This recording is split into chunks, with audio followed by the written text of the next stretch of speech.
Hello friends and welcome to the third session of investment accounts. Last 2 sessions में हमने investment के basic concepts को discuss किया था और साथ में अकाउंटिंग मेथड में फिक्स्ड इनकम बियरिंग इन्वेस्टमेंट्स को किस तरह से रिकॉर्ड किया जाता है और इन्वेस्टमेंट अकाउंट किस तरह से बनाया जाता है ये देखा था। आइए इसी पर बेस्ड एक और एग्जाम्पल की प्रैक्टिस करते हैं। Example number 2, Mr. Chatur had 12% debentures of face value ₹100 of Messrs. Unnati Limited as current investments. Interest due dates are 30th June and 31st December. He provides the following detail relating to the investments. 1st of April 2014, opening balance 4,000 debentures costing ₹98 each. 1st of June 2014, purchased 2,000 debentures at 120 cum interest. 1st of September 2014, sold 3,000 debentures at 110 cum interest. 1st of December 2014, sold 2,000 debentures at 105 x interest. 31st of January 2015, purchased 3,000 debentures at ₹100 x interest. 31st of March 2015, market value of the investment ₹105 each. Mr. Chatur closes his books on 31st of March 2015. He incurred 2% brokerage for all his transactions. All his transactions का मतलब purchase पर भी और sale पर भी। Show investment account in the books of mister Chatur assuming FIFO method is followed. तो हमें यहाँ कैरिंग कॉस्ट जो कैलकुलेट करनी है वो फीफो मेथड से करनी है। आइए इस एग्जाम्पल को सॉल्व करना शुरू करते हैं। सबसे पहले हम यहां बनाएंगे एक टाइमलाइन जिसमें पूरे ईयर के अप्रैल 2014 से मार्च 2015 तक के सभी मंथ्स को हमने नोट डाउन कर लिया है, उसके ऊपर शो कर दिया है। इंटरेस्ट डेट्स जो क्वेश्चन में दे रखी है वो है 30th जून और 31st of December every year. अब हम 1 by 1 एक एक ट्रांजेक्शन का वर्किंग नोट बनाएंगे और साथ में उसे इन्वेस्टमेंट अकाउंट में शो करना शुरू करते हैं। तो देखते हैं सबसे पहला ट्रांजैक्शन क्या है। 1st ऑफ अप्रैल 2014 में ओपनिंग बैलेंस था 4,000 डिबेंचर कॉस्टिंग ₹98। फ्रेंड्स आप सभी जानते हैं कि जब भी हम ओपनिंग बैलेंस को रिकॉर्ड करते हैं तो उसके साथ साथ में जो लास्ट ईयर का एक्रूड इंटरेस्ट था उसे भी डेबिट साइड में शो करते हैं। तो आइए हम बनाते हैं हमारा working note number 1। Opening balance है 4,000 यूनिट्स पर ₹98 के हिसाब से इसकी कॉस्ट आती है 3,92,000। लास्ट जो इंटरेस्ट रिसीव हुआ था वो हुआ था लास्ट ईयर के 31st दिसंबर को। अब उस पर हो चुके हैं 3 मंथ्स। 4,000 डिबेंचर्स की फेस वैल्यू आती है 4 लाख रुपीज। तो 4 लाख रुपीज पर 12% डिबेंचर्स के ऊपर 3 मंथ्स का इंटरेस्ट हमें कैलकुलेट करना है। तो ये हमारे पास में आएगा 4 lakh multiply by 12% multiply by 3 months यानी कि 3/12। ये आता है 12,000 रुपीज। तो आइए सबसे पहले हम इन्वेस्टमेंट अकाउंट साथ ही साथ बनाना शुरू कर देते हैं इन द बुक्स ऑफ मिस्टर चतुर। 12% डिबेंचर्स ऑफ उन्नति लिमिटेड अकाउंट, ये हमारा अकाउंट बन गया है। और 2014 1 अप्रैल को हम हमारा ओपनिंग बैलेंस लिखते हैं। फेस वैल्यू है 4 लाख, इंटरेस्ट हमने अभी कैलकुलेट किया 12,000 और अमाउंट था 3,92,000। नेक्स्ट ट्रांजेक्शन है 1st ऑफ जून 2014 को मिस्टर चतुर परचेज्ड 2,000 डिबेंचर्स ₹120 कम इंटरेस्ट। तो 1st ऑफ जून में ये हमारा सेकंड वर्किंग नोट बन गया है परचेज का। कम इंटरेस्ट प्राइस दे रखी है 2000 यूनिट्स की 120 रुपीज, ये आता है 2,40,000। सबसे पहले कम इंटरेस्ट को हम क्या करेंगे, एक्स इंटरेस्ट में कन्वर्ट करेंगे। तो उसके लिए हमें इंटरेस्ट कैलकुलेट करना पड़ेगा, और इंटरेस्ट कैलकुलेट करना पड़ेगा ट्रांजैक्शन डेट 1 जून से लास्ट पेमेंट डेट 31 दिसंबर।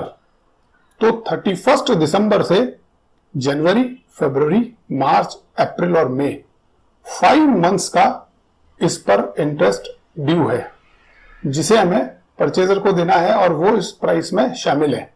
तो इसे डिडक्ट करने के लिए हम इसमें से लेस करेंगे इंटरेस्ट। 2 लाख रुपीज की नॉमिनल वैल्यू पर 12% 5 मंथ्स का आता है 10,000 रुपीज। तो जो एक्स इंटरेस्ट कॉस्ट आती है वो आती है 2,30,000 रुपीज। एक नोट दिया गया था नीचे, मिस्टर चतुर incurred 2% brokerage for all his transactions. तो इसमें हम क्या करेंगे, ब्रोकरेज को ऐड कर देंगे, क्योंकि परचेज से ब्रोकरेज का और पेमेंट करने से हमारी कॉस्ट इंक्रीज हो जाती है। ऐड करेंगे ब्रोकरेज, और ये ब्रोकरेज हम ऑलरेडी डिस्कस कर चुके हैं डीलिंग प्राइस पर, यानी 120 रुपीज से जो 2,40,000 आया है उस पर चार्ज होगी। यह आता है 4,800 रुपीज। तो हमारी जो टोटल कॉस्ट होती है 2,30,000 प्लस 4,800, ये आती है 2,38,000। इसमें मिस्टर चतुर ने जो पे किया है total cost 2,34,800 on account of investment और 10,000 ऑन अकाउंट ऑफ इंटरेस्ट। तो आइए इसे रिकॉर्ड कर लेते हैं। 1 जून को परचेज किया है, फेस वैल्यू उनकी 2 लाख रुपीज, इंटरेस्ट पेमेंट किया है 10,000 और अमाउंट का पेमेंट जो है ऑन अकाउंट ऑफ इन्वेस्टमेंट वो है 2,34,800।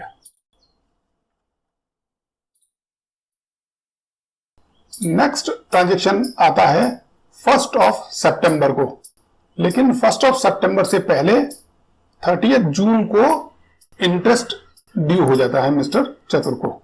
तो आइए देखते हैं 30 जून के दिन मिस्टर चतुर के पास में कितने डिबेंचर्स थे।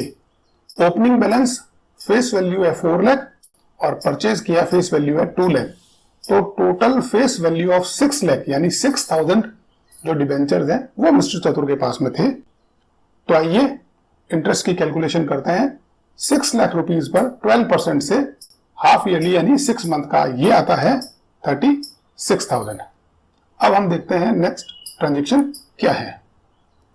नेक्स्ट ट्रांजेक्शन है 1 सितंबर 2014 को मिस्टर चतुर सोल्ड 3,000 डिबेंचर्स एट 110 कम इंटरेस्ट। ये हमारा वर्किंग नोट नंबर 3 हो गया।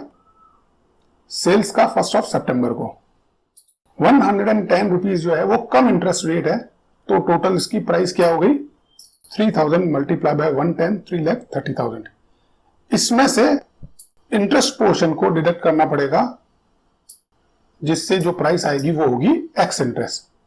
तो इंटरेस्ट लेस करेंगे। 3 लाख रुपीज डिबेंचर्स की फेस वैल्यू या नॉमिनल वैल्यू है। लास्ट पेमेंट ऑफ इंटरेस्ट हुआ था 30 जून को, तो जुलाई अगस्त 2 महीने का इंटरेस्ट जो है वो इसके ऊपर ड्यू है मिस्टर चतुर को, क्योंकि इन्होंने इसे 2 महीने तक होल्ड किया है। 3 लाख रुपीज पर 12% के हिसाब से 2 मंथ्स का जो इंटरेस्ट है वो आता है 6,000 रुपीज। एक्स इंटरेस्ट प्राइस आती है 3,24,000। अब ये सेल का केस है, इस पर मिस्टर चतुर ने ब्रोकरेज पे की है, तो इससे क्या हुआ, इनके सेल प्रोसीड्स रिड्यूस हो गए। नेट जो इनके पास में पैसा आया है वो आफ्टर डिडक्टिंग ब्रोकरेज आया है। तो इसमें से ब्रोकरेज को लेस कर देते हैं 2%, और वो लेस करेंगे डीलिंग प्राइस यानी 3,30,000 पर, यह आती है 6,600, और नेट वैल्यू आती है 3,24,000 माइनस 6,600 3,17,400। तो आइए इसे रिकॉर्ड करते हैं 1 सितंबर को by bank 3 lakh rupees face value के डिबेंचर सेल किए गए थे, 6,000 इंटरेस्ट के उनको मिले हैं और 3,17,400 मिले हैं ऑन अकाउंट ऑफ इन्वेस्टमेंट्स। चलिए नेक्स्ट ट्रांजेक्शन आता है 1 दिसंबर को मिस्टर चतुर ने सेल किए हैं 2,000 डिबेंचर्स। ये हमारा वर्किंग नोट नंबर 4 हो गया। सेल वैल्यू जो दे रखी है वो एक्स इंटरेस्ट है, यानी कि 2,000 मल्टीप्लाई बाय 105, 2,10,000। अब इसमें इंटरेस्ट नहीं जुड़ा हुआ है तो लेस करेंगे डायरेक्टली हम ब्रोकरेज, क्योंकि मिस्टर चतुर को ब्रोकरेज के बाद जो नेट अमाउंट है वो रिसीव हुआ है on account of investment. Brokerage है 2%, 4,200 और नेट वैल्यू आती है 2,05,800। अब हम कैलकुलेट करेंगे इंटरेस्ट जो मिस्टर चतुर को रिसीव होना है परचेजर से। लास्ट इंटरेस्ट डेट थी 30 जून और जुलाई, अगस्त, सितंबर, अक्टूबर एंड नवंबर 5 महीने मिस्टर चतुर ने इसे होल्ड करके रखा है। तो 2 लाख रुपीज की नॉमिनल वैल्यू पर 12% 5 मंथ्स, इसका हमें इंटरेस्ट कैलकुलेट करना है। 2 लाख मल्टीप्लाई बाय 12% 5 मंथ्स का, ये वैल्यू आती है 10,000 रुपीज। तो आइए इसे रिकॉर्ड कर लेते हैं 1 दिसंबर को by bank 2 lakh, 10,000 interest and 2,05,800 on account of investment.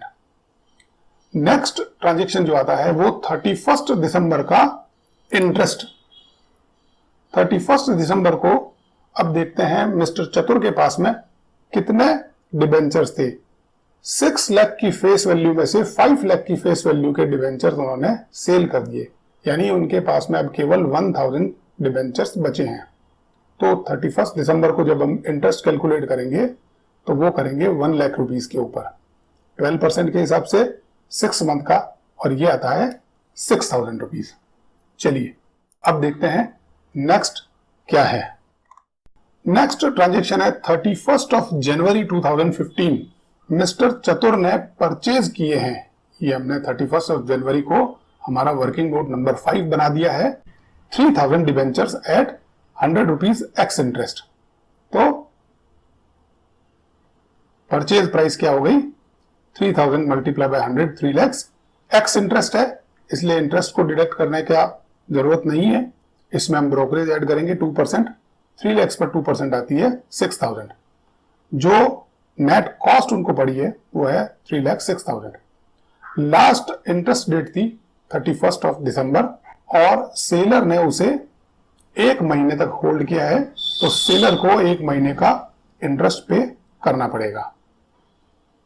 3 lakh rupees per 12% के हिसाब से 1 महीने का इंटरेस्ट आता है 3,000 रुपीज। ये परचेज में हम रिकॉर्ड कर लेते हैं टू बैंक 3 लाख, 3,000 रुपीज और 3 लाख और 6,000। आइए अब देखते हैं हमारे पास में नेक्स्ट इंफॉर्मेशन क्या दी गई है। 31 मार्च 2015 को जो मार्केट वैल्यू है इन्वेस्टमेंट्स की वो है 105। ये हमें काम आएगी हमारी कैरिंग वैल्यू को कैलकुलेट करने में। तो आइए पहले कैरिंग वैल्यू कैलकुलेट करते हैं। मिस्टर चतुर जो अपनी बुक्स क्लोज करते हैं 31 मार्च को।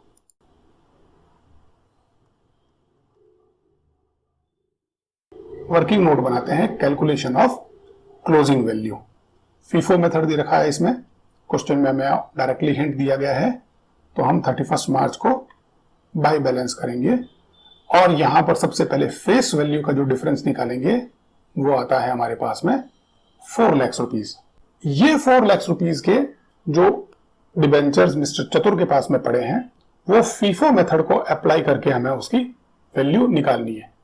फ्रेंड्स, जो पहला सेल किया गया था 1 सितंबर को, अगर हम फीफो मेथड अप्लाई करें तो वो सेल किए गए थे out of the opening stock, जो कि 4 लाख रुपीज के यानी 4,000 यूनिट्स के थे। अब ओपनिंग स्टॉक में से हमारे पास में इन हैंड बचता है 1,000 यूनिट्स या 1 लाख रुपीज। सेकंड सेल हुई थी 1 दिसंबर को 2 लाख रुपीज की। तो ओपनिंग जो बैलेंस हमारे पास में था उसमें से 1 लाख रुपीज, और जो 1 जून को परचेज किए गए थे उसमें से 1 लाख रुपीज के डिबेंचर्स को सेल कर दिया गया। जो 4 लाख फेस वैल्यू के डिबेंचर्स मिस्टर चतुर के पास में है, या 4000 डिबेंचर्स जो मिस्टर चतुर के पास में है, वो कौन से हैं? वो है out of purchase on 1 June and purchase on 31 जनवरी 15। तो आइए इन्हें रिकॉर्ड कर लेते हैं। Value of 1000 debentures purchase on 1 जून। 1 जून को 2,34,800 के डिबेंचर्स परचेज किए गए थे और वो डिबेंचर्स के नंबर थे 2000। तो हम करेंगे 2,34,800 डिवाइड बाय 2000 मल्टीप्लाई बाय 1000। ये वैल्यू आती है 1,17,400। सेकंड हमारे पास में जो इन हैंड बचा है वो है 31 जनवरी को परचेज किए हुए। उनकी कॉस्ट है हमारे पास में 3,06,000। इन दोनों को हम ऐड कर देंगे। टोटल हमारे पास में जो cost of debentures as per FIFO method आती है वो है 4,23,400। अब जो मार्केट वैल्यू दे रखी है वो है 31 मार्च को 105 ईच। तो हम ये देखते हैं कि 31 मार्च को अगर फेयर वैल्यू या मार्केट वैल्यू कैलकुलेट की जाए तो वो कितनी आती है 4000 डिबेंचर्स की, और ये आती है 4,20,000। फ्रेंड्स, आप सभी जानते हैं कि जो कैरिंग वैल्यू कैलकुलेट होती है वो होती है कॉस्ट और फेयर वैल्यू या market value, which ever is less. तो यहां पर मार्केट वैल्यू लेस है तो हम उसे मार्केट वैल्यू पर ही रिकॉर्ड करेंगे। अब बात आती है एक्रूड इंटरेस्ट की। 4000 डिबेंचर्स के ऊपर 3 मंथ्स का हमें एक्रूड इंटरेस्ट कैलकुलेट करना पड़ेगा, क्योंकि लास्ट जो इंटरेस्ट पेमेंट की डेट थी वो थी 31 दिसंबर। तो आइए कैलकुलेट करते हैं। And accrued interest 4 lakh rupees, इसकी नॉमिनल वैल्यू 12% रेट है, और 3 मंथ्स का हमें करना है, ये आता है 12,000 रुपीज। आइए अब टोटल्स लगाते हैं। सबसे पहले फेस वैल्यू की, ये टोटल बराबर है, उसके बाद में इंटरेस्ट कॉलम की। अब जो इंटरेस्ट कॉलम का डिफरेंस है, जो क्रेडिट साइड ज्यादा है, उसे हम ट्रांसफर कर देंगे कहां? प्रॉफिट एंड लॉस अकाउंट में। ये हमारा नेट इंटरेस्ट इनकम है, यानी हमने जितना भी इंटरेस्ट रिसीव किया है और जितना हमने पे किया है उनका नेट अमाउंट। अब हम देखते हैं अमाउंट कॉलम की टोटल, ये आती है 9,43,200। इस अमाउंट कॉलम का जो डिफरेंस आ रहा है उसे भी हम प्रॉफिट एंड लॉस अकाउंट में ट्रांसफर करते हैं 10,400।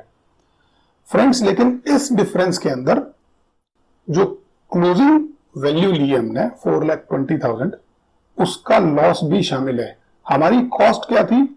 4,23,400, लेकिन हमने क्लोजिंग स्टॉक को या कैरिंग वैल्यू को और भी सप्रेस कर दिया, जिससे हमारा लॉस जो है वो इंक्रीज हो गया। आइए देखते हैं कि ये फिगर जो हमारे पास में 10,400 है वो किस तरह से कैलकुलेट हुआ है। तो हम करेंगे कैलकुलेशन ऑफ प्रॉफिट और लॉस ऑन सेल। आइए देखते हैं। फर्स्ट सेल की गई थी 3000 यूनिट्स की, और वो थी 1 सितंबर को। वो सेल हमने जो की थी किस में से की थी? Out of the opening balance. Opening balance में हमारे पास में 4000 डिबेंचर्स थे, 3,92,000 के। तो आइए यहां रिकॉर्ड करना शुरू करते हैं। Sale value of debentures sold on 1 September 3,17,400। इसमें से इसकी कॉस्ट को लेस करेंगे। ओपनिंग स्टॉक में से 3,92,000 के 4,000 डिबेंचर्स थे, उसमें से हमने 3,000 सेल कर दिए। ये कॉस्ट आती है 2,94,000। तो फर्स्ट ट्रांजेक्शन पर हमको प्रॉफिट हुआ था 23,400 रुपीज का। आइए अब देखते हैं नेक्स्ट ट्रांजेक्शन कौन सा है। नेक्स्ट ट्रांजेक्शन किया था 1 दिसंबर को। 2 लाख फेस वैल्यू के यानी 2000 डिबेंचर्स को सेल किया था 2,05,800 में।